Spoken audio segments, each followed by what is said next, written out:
I think next up is Auntie Anne's representative. So here we go. Corinne.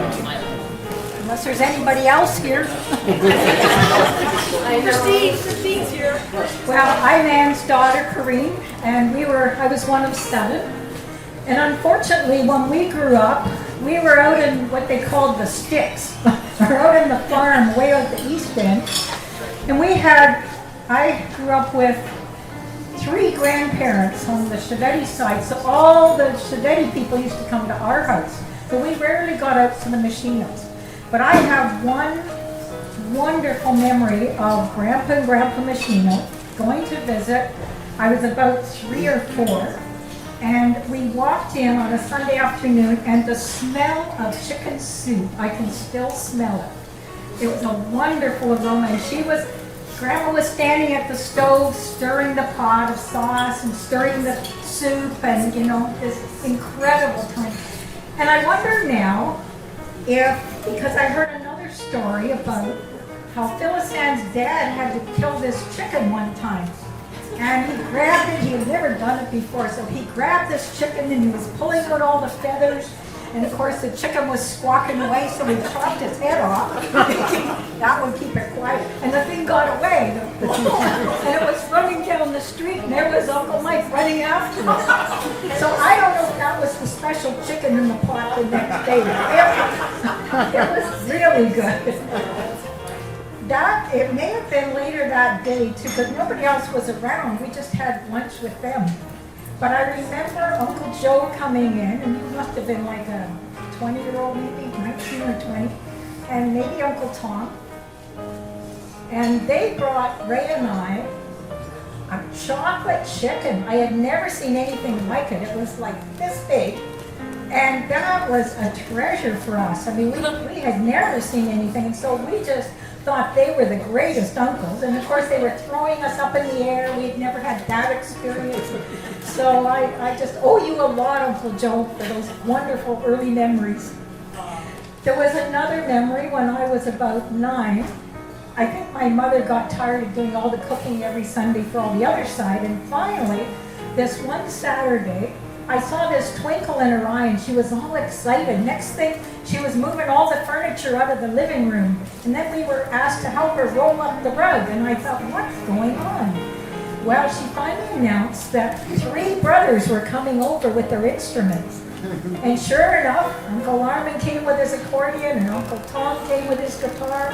Uncle Joe came with his bass guitar, and I think he played the spoons too, I don't know. Or maybe that was Mom. Anyway, and we had a dance, and that was my first experience learning to dance. And we just had a great time. So when Malcolm and I were up dancing, that was in honor of my mother.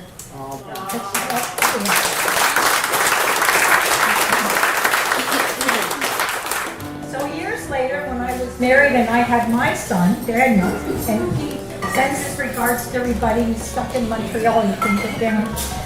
But anyway, when he was young, my mother used to come to our place all dressed up in her Broad Squad costume. And we would have to check it out and let her know what we thought and all the rest. I think it was just a rehearsal. And then she'd go on to the Broad Squad night.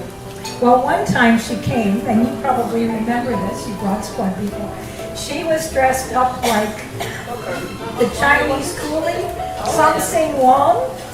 And she had gotten somebody in her apartment to write Some Sing Wong in Chinese.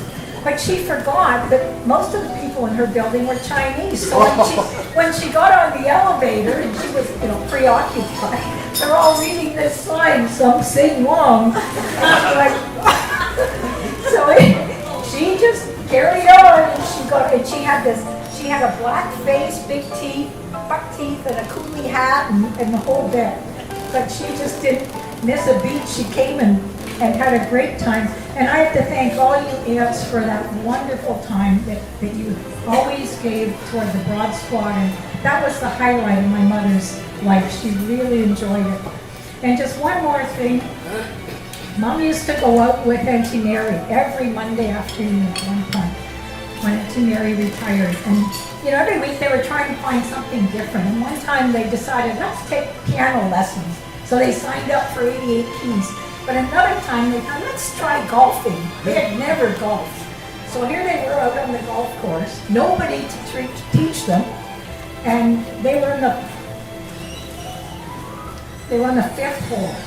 And this guy yelled, 4! And my mother yells back, no, 5!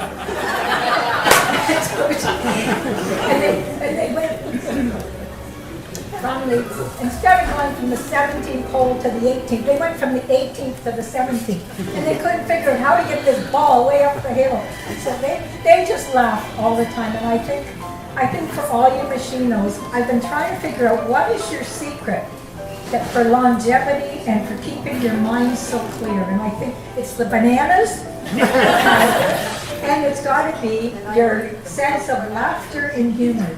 You have been wonderful, and we are just so grateful for all of you.